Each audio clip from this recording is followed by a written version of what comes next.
Welcome back. I'm Felix, and I am reacting to HR Booby Trap Emma Willmann.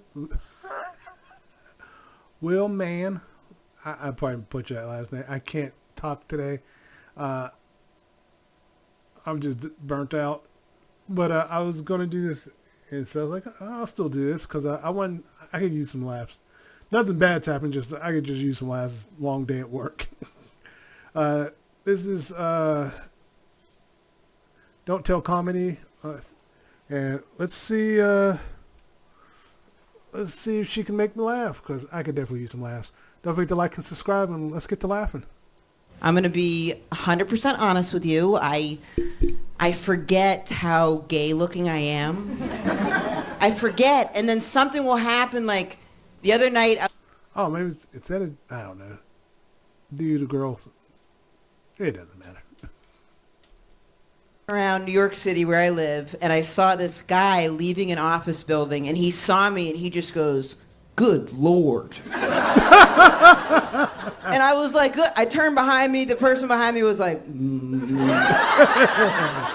I just got this premonition, because he didn't say it in a mean way. I was like, I bet this guy just got done with like a brutal 15-hour gender diversity training where he was getting grilled all day.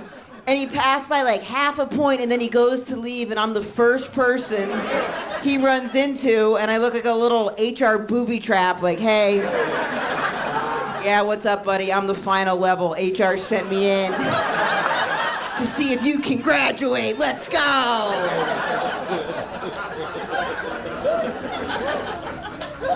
My mom called me today, and she was like, the country is so divided right now.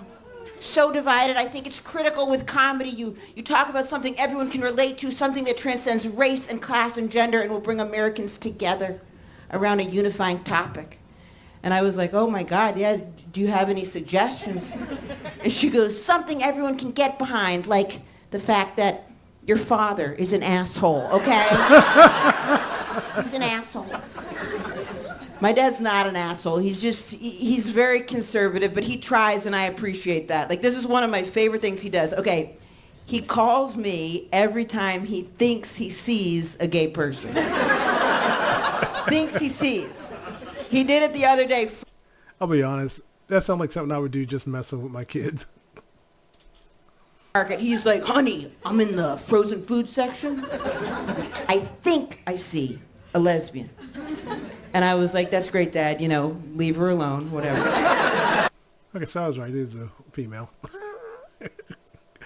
She's right. This is an HR trap.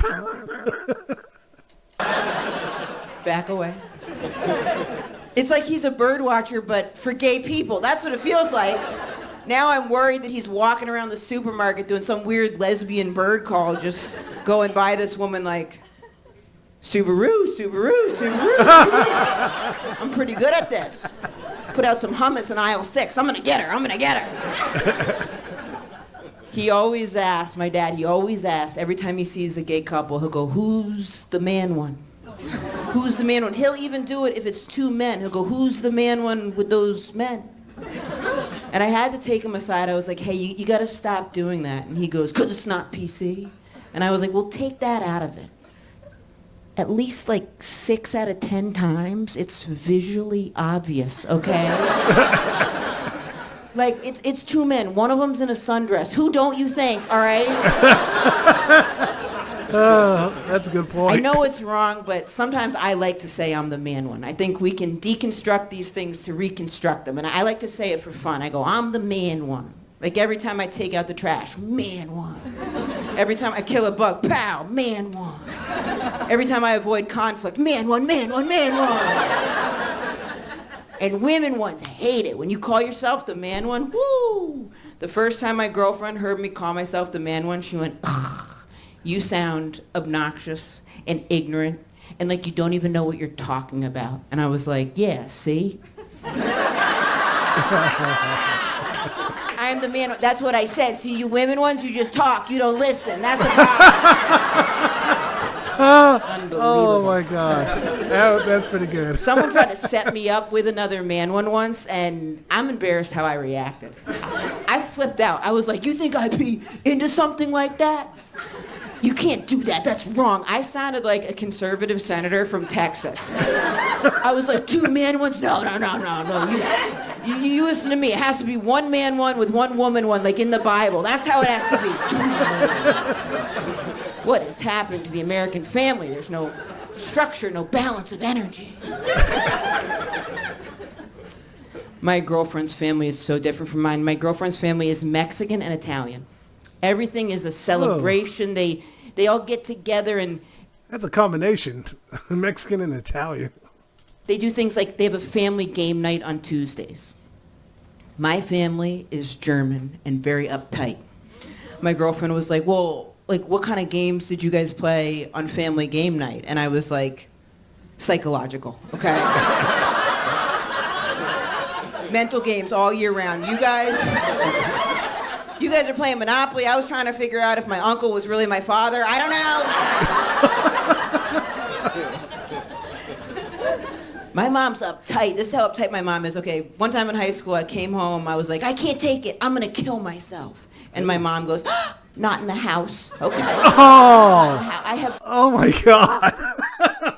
That's not the response I would have gave. Just don't do it in the house. Take it outside. It's like, oh. The fact is that's, you know what the sad part is? I can believe that's the response of some people out there. Like, just don't do it in the house or the car. It's like, Jesus. In the house, not in the house. And then because I said that, I had to go to this weird inpatient rehab center. I'm in there for threatening to kill myself. I had a roommate who was in there for threatening to kill somebody else. I was like, are they trying to speed up the process? Like,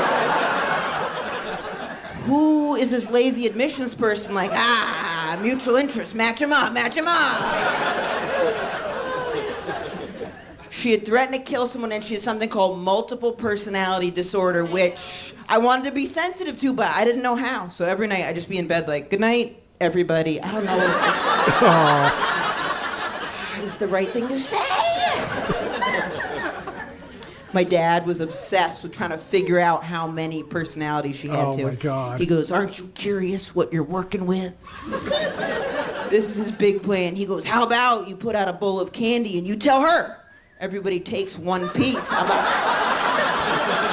Pretty clever, right? I thought it was pretty... That's pretty clever. Pretty good. My uncle is special needs, and my friend asked me if my uncle was legally special needs. And that tripped me up, because I was like, well, I mean, he's not illegally special needs. I never thought about it, but I'm so neurotic, I started thinking, like, what if he's faking it? What if he figured out at a young age that life is really hard, so he just pretended he didn't understand, and now he kind of gets to do what he wants, like... If you ask him something he doesn't want to answer, he just walks off. That's amazing. Imagine that power. Someone's like, hey, I just took up CrossFit. Do you want it? Walk off. Exit. Get out. So I was asking my mom, I was like, hey, I'm just curious, like, how do we know he was legally special needs? What's that line? And my mom's like, we knew when he passed a test, okay? And I was like, you mean when he failed the test? That's kind of condescending to say pass the test. No one takes a test, gets diagnosed as being legally special needs, and then is like, fucking nailed it, okay? I don't know how other people did, but I killed that. I got my own parking spot, so... Did you know you have to take a test for ADHD? Both my kids had to do it, and then I had to fill out something for both. That thing's like 100 questions. I was just like, are you kidding me? And some of them were just repeat questions. I was to the point where I was like, I'm about to throw this away and leave. Like, my ADHD was kicking in. I've never been diagnosed with it. Thank God he passed it, though, because wouldn't this be worse? Like, imagine going in and getting tested to see if you're special needs, and then you're not. But you have to live your whole life knowing your own parents thought you were. That's brutal. You got to deal with the doctor coming out. Good news and bad news, okay? Good news, your child is not legally special needs. Bad news, I see why you brought him in here, yeah. It's off by 1 question. I don't know. Start from scratch. Maybe a gluten allergy. I don't know. I started going to therapy. And in the middle of a session the other day, my therapist goes, Emma, look, it's imperative that you create a boundary with your mother around money. And I was like, I agree, but I should let you know she pays for you, so you might want to be careful how you're talking about your boss. I don't know. I could never be a therapist. I'm too much of a gossip. You're not allowed to talk about your clients with your other clients at all, but you're in with these people all day, back-to-back sessions. I'd be bursting at the seams. Someone would tell me something kind of juicy. They'd leave, next person would come in, I'd be like, close the door, close the door, close the door. Actually, you know what? Run out. Get a good look at them. You need context for this, okay? There are some doctors that do that. That's the sad part. Then come back in, you sit in my chair, I'll pay you today. Does that work out? Because I can't. With these people, I gotta process this. It's too much. I told my therapist I was having comedy writer's block, and she goes, I can help. How about I tell you things from our sessions I think are funny? Oh, God. I wouldn't want that. Don't do that to me. I don't think that's a good therapist.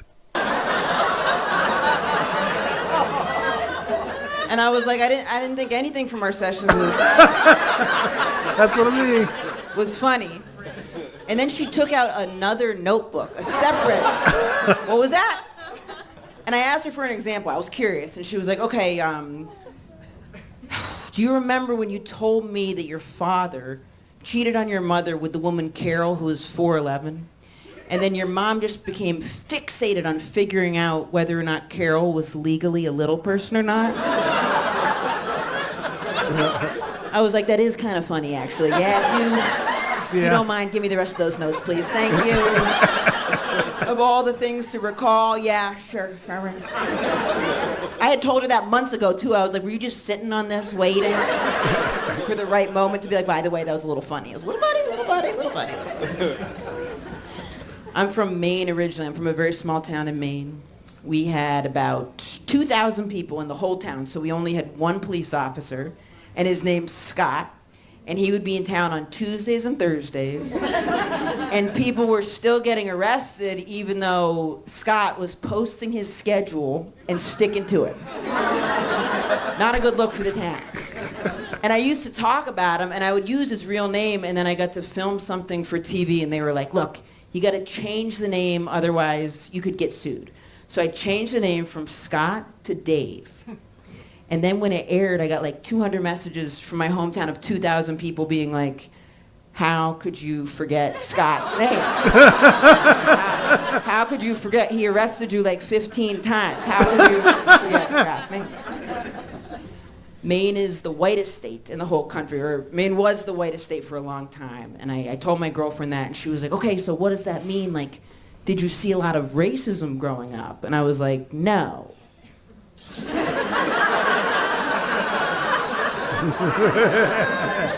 And she was like, that's great. And I was like,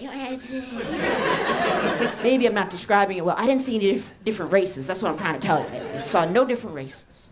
The other day, someone was like, that's not true. I know a black person from Maine. And I wasn't even trying to be silly. I was just like, is it Sebastian Green? And they went, what the hell? He moved. You gotta update. You gotta update your weird little book. One thing I appreciate about being from a small town is everybody stays up on everything, which can feel suffocating when you're there, but over the years it was nice. Like, years ago, I played a murderer on a TV show. Just a quick little part. I killed someone. That was it, right? And when I would go home for years after that aired, people would see me at the grocery store and they'd be like, murder. And I'd be like, it was fun. And I love the idea of someone having no context and just seeing someone go murder and me being like, yeah, you know, I'm crying out here. I'm crying. So that was all fun and games until I was in New York and I was standing next to this woman at a coffee shop, and she goes, I'll have a coffee, and she's famous. So I was like, oh, you saw me be a murderer? I thought only people in my hometown saw that, but yes, that was me, you know, murder. And she looked kind of confused, and then I realized she didn't say, I'll have a coffee and she's famous. She said, I'll have a coffee and a cheese Danish. So to this poor woman, she orders a coffee and a cheese Danish, and I excitedly go, oh, you saw me be a murderer? Oh. I thought only people from my hometown saw that, but yeah, that was me. Murder, like the most loose-lipped psychotic murderer ever. Not a very How good many murderer. things had to go wrong to create that moment? And as I realized what happened, I turned bright red, but then she freaks me out because she didn't freak out. She didn't freak out. She just took it in and went, well, good luck with that, and walked off. Petrified. Well, it's New York. She's probably used to it. It's like, another nut job. I love Law and Order Special Victims Unit. That's my guilty pleasure. I actually can't stand that show. I've never been able to get into that show. My mom watched, like I watched the original Law and Order and I liked it, but all the others, I've never been able to get into the other Law and Orders. Just something about them. It was like they were missing something. And even when they brought back Law and Order, yeah, I just can't get into them. And it's just like sometimes everything feels so like convoluted and crazy, and then Law and Order Special Victims Unit, right, wrong, dun dun, justice, you know. But I think it's weird they call it Special Victims Unit because aren't all victims special? Like, could you imagine being the victim of a stabbing and you go in to report it at Special Victims Unit and they're like, wrong unit. This unit's for special victims. And you're like, well, I got stabbed by my neighbor. And they're like, all right, was it with his dick? No, down the hall. All right, bye. Get out of here. No semen, no service. You're not getting in. Bye. Jesus. It's insane to me the executive producer of that show is named Dick Wolf, too. It's like, it's a sex crime show. And I didn't notice that for years. I feel like if a woman had the equivalent name, I would have noticed it much quicker. If I was watching and I was like, executive producer, Vulva Fox. I don't know about that. It's crazy. My sister got married not too long ago, and her and I... Oh, well, let me rephrase that. I was about to say we're not that close, but I just realized... So... My sister... God bless her. God bless her. My sister got married, which is very exciting, and she had me be the maid of honor, which I was surprised about, right? So she has me be the maid of honor, and right away she's like, okay, and here's the deal. I want you to wear this dress. And I was like, oh, okay. It was a very floofy, over-the-top situation. And I was like, all right, well, like, walk me through it. Like, why? And she goes, simple. It's the pictures. If you don't wear this dress, it will ruin the pictures. And I was like, okay, I hear you, but I just want you to know if I do wear this dress, it's also going to ruin the pictures. I want to manage expectations because if I wear this dress for you, Sound like an ugly dress. I'm going to be so uncomfortable that I'll be posing in these pictures even more masculine than normal. So I'll just be in these pictures posing like... I don't think that's what you want. So she goes, scratch the dress. And she ended up having me wear something called a romper, which is like, yeah, for romping in a field or whatever you do with it. I don't know either. But it's a top connected to a bottom. So I thought it was called a onesie. So for like 4 months I was going around like, my sister's making me wear a onesie at her wedding, and not one person was like, I think you've got that wrong. Not one. Everyone was like, I could see a onesie. So we got this onesie, and then she really wanted me to wear these high heels, and she kept showing me pictures of the high heels, and I was like, I can't do it, I can't. And then she snapped and she goes, I don't know what to do, Emma. I'm so desperate to compromise with you. The other day at work, I Googled lesbian high heels. And I was like, what did you find? What popped up? And she just went, nothing popped up! God, I would have had to wear whatever it was.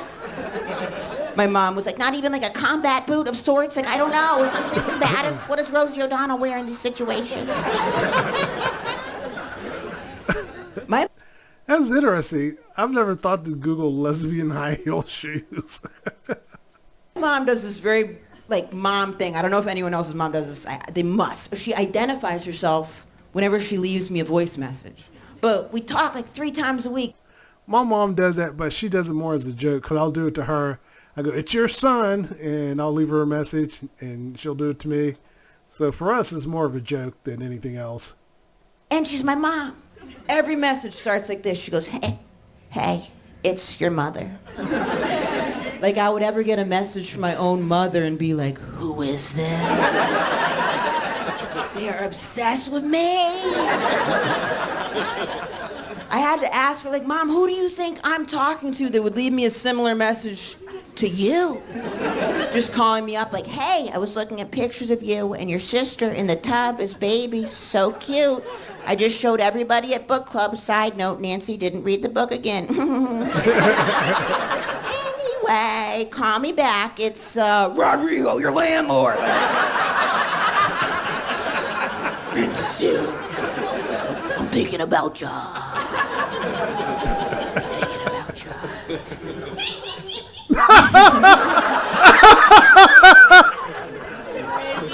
I love that laugh.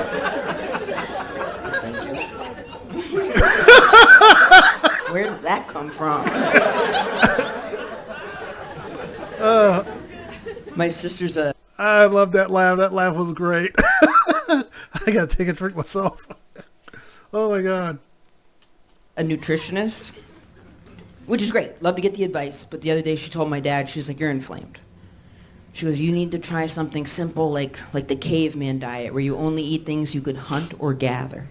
And I was like, okay, but like, you think he can't gather a Pop-Tart? Like, I think he can, I think he can hunt up some DiGiorno, something, you know. He can do that. She has her kids drink pea milk, which is great, but intense. I was babysitting and she was like, okay, the pea milk is in the fridge. I said, what? The pea milk? And she was like, yes, Emma, milk from peas, that's what we drink. And I was like, oh my God, really? Pea milk? And she was like, don't be immature about it. And I was like, I won't. 10 years ago, if you told me I had to drink pea milk, I would have thought I was about to meet R. Kelly. That's what I would have thought. That's pretty good. I don't think that's the weirdest name for a food product, though. I think that's nut butter, which every time I see nut butter, I'm always like, She was like, don't be immature about nut butter either. We also have that in the house. And I was like, I won't be immature about it. Just tell me where you keep the dick salt and we'll keep it moving. When I first saw nut butter, I was like, this is confusing. People are going to think it's a moisturizing butter for nuts. That's what I thought. And I was worried. I never thought that. Moisturizing butter for nuts. What kind of nuts? Because she's got a dirty mind. Worried. I was like, this is no good. People are going to buy it. They're going to put it on their nuts. It's going to be pandemonium. And then I realized there is no widely marketed moisturizing butter for nuts. That's crazy to me. There should be something. Something like Dove, every ball sack is beautiful. Something. In Sephora, there are just sections of face cream for women. There should be a little corner for nuts. Something. I also don't know how things went. Well, they got Manscaped, so who's that? Society that I'm the one bringing up a need for nut moisturizer. Like, how did we get here? My friend was like, dude, it's not a conspiracy. It's not needed.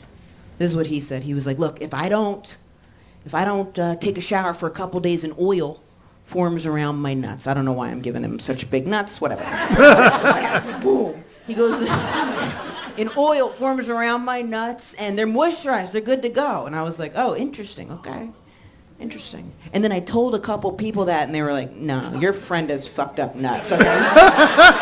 That's what I was thinking. It's like, he's got like to a see medical a doctor. Condition. That friend of mine, Steve, he had me dog sit for him, and he lied to me. He was like, the dog's trained, he's an angel. This dog, not trained. Saying this dog is trained would be like someone on a dating app saying they live in a gated community, but they live in prison. It's like that. Oh, man. The dog is not trained. And I'm not allowed to have dogs in my apartment building, so I was like, oh, this is a disaster. But I thought it was all good, and then I was with the dog, I ran into my landlord.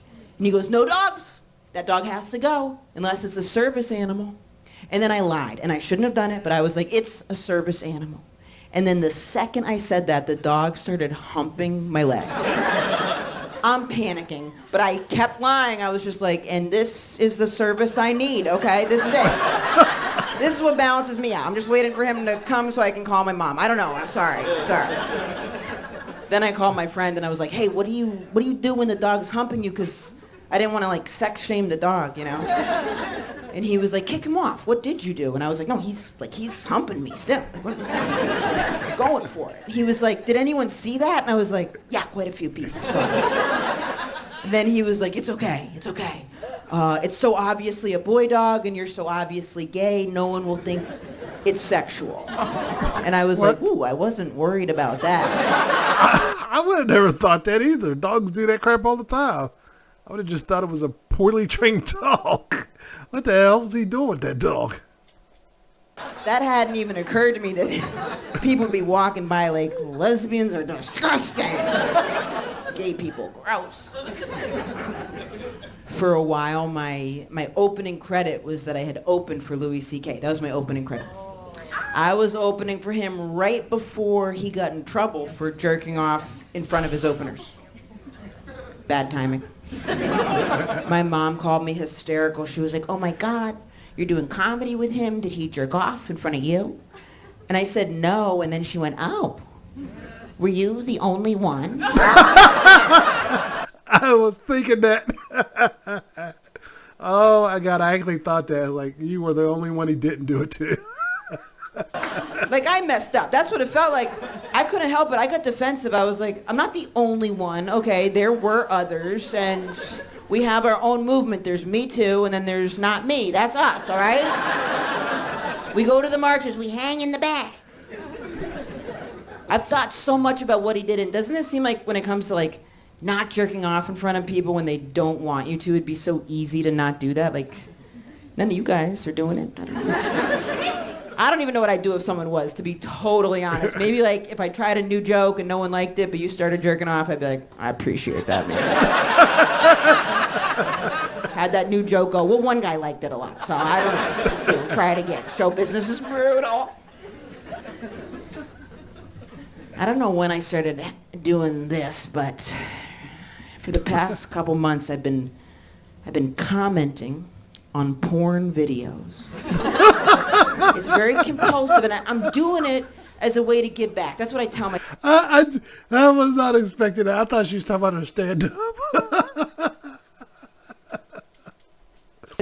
I comment on the video if the title of the video doesn't match up with the content of the video. I say something, you know? And I didn't realize how weird it was to be a porn commenter. Until my friend was like, dude, can you believe some idiots think real people comment on porn videos? And I was like, who do you think comments? And he goes, robots. Obviously, it's just robots trying to get people to go over to their page. And I was staring out the window of an Uber like, it's not all robots. He got in my head. I was gonna stop, but then I saw this one. It was titled, Verbal Wife Gets Banged Out by Neighbor, and verbal was in all caps. And then she said nothing. So I felt like I had to say something. Not on my watch. I took it right to the comments. I was like, hey guys, this is clickbait. I watched the whole thing. I checked the sound on my computer. She's not verbal. He's not verbal. It's not verbal. If you're looking for a verbal woman, go over to Alabama Housewife on the next page. Boom. Trying to be friendly. Save people some time. So I do this. I forgot about it. Then I was having dinner at my sister's house, and I got an alert that somebody had commented on my comment, which I didn't even know you could do that. I took my phone out right away. I was trying to check it. Pow. The second my phone was in my hands, my sister goes, Emma, no phones at the dinner table. It's a bad example for the kids. And I was like, you have no idea how bad an example this is for the kids. But I had to check it. This is what this guy said. He was like, hey, thank you so much for your comment. It was my anniversary with my wife. I had 10 minutes to come and get ready for dinner, and if it wasn't...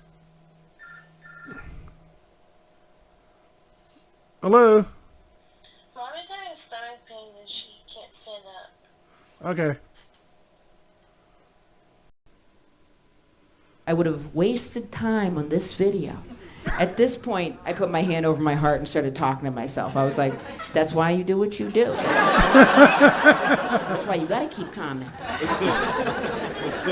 He goes, but because of you, I came quickly. I had time to wrap her anniversary present. That same dinner. That is so weird. That is weird. That's just weird. My sister goes, Emma, I'm curious, do you ever do anything for other people? And I was like, you have no idea. I always think of porn as something that has an edge to it, and that's why it gets sought out, because it's like we're looking for something a little edgier than what we have in our sex life. It's like why it's fantastical a little bit, you know? And my friend was like, no way. Nope. Everything I look up, I would do in real life. And I was like, what do you look up? And he goes, gangbang. Gangbang porn. And I was like, you would go to a gangbang. You with your social anxiety would go. I definitely could not do it. I could not go to a gangbang. Or like stuck porn. I don't know if you're familiar with that. It's like very. No, I've never stuck porn. It's always got tons and tons of views. If you don't know what it is, stuck porn will be like, there'll be like an open window. Oh, or okay. Open car door or an open laundry machine. Basically, something is open. And then someone sees that something is open and they stick their head through it. And uh-oh, they get stuck. And then someone sees that they're stuck and they're like, hey, are you stuck? Because now you're about to get fucked. That's it. That's the whole premise. So many views, and I refuse to believe there's millions of people walking around like, ooh, I hope somebody gets stuck today. Don't close that window. I've got a date later, please. I need this. I like talking about porn. I think it offers interesting insight into the human condition, like why we search out what we search out. I think it's fun, but I never wanted to talk about porn with my mother, and then I screwed up. I watched porn. I just never want to do that with your parents. Oh my God. I was doing some commenting. I watched porn at her house. I forgot about it. On her computer, I watched porn on her computer. Why? I wasn't thinking it was compulsive. I watched it. I kind of clocked how weird that was, and then I went to bed. And the next morning, my mom was like, hey, I think your sister was watching porn on my computer. I would think it was you, but it was straight porn, so it has to be your sister. And she hasn't been home in months, so she must have flown home, watched porn, and left. That is psychotic behavior. It's disturbing. And I was like, Mom, it wasn't her, that was me. And she was like, but it's straight porn, I'm confused. And I was like, yeah, porn's complicated, you know? Like I like to picture myself as the guy, like there's a lot going on. You know, porn is like, it's like kind of fantastical, you know, we seek out things that have like an edge to it, you know? She's not getting this at all. She's like, what, so what, And I was like, okay, like, I don't think people really want everything that these popular porn searches say that they want. Like, I don't think millions of people want to watch stuck porn. And she's like, and I was like, you know, like, it's like, she's like, oh yeah, where they get stuck in the window? I know. Okay, you guys are great. Thank you very much. I appreciate it. Her mom knew what that was. She was good. I had some good laughs. I'll leave a link for the video. Yeah, I like watching comedies. I need to find some more and watch some more. All right, don't forget to like and subscribe, and I'm glad we had a good laugh together. Everyone take care. Later.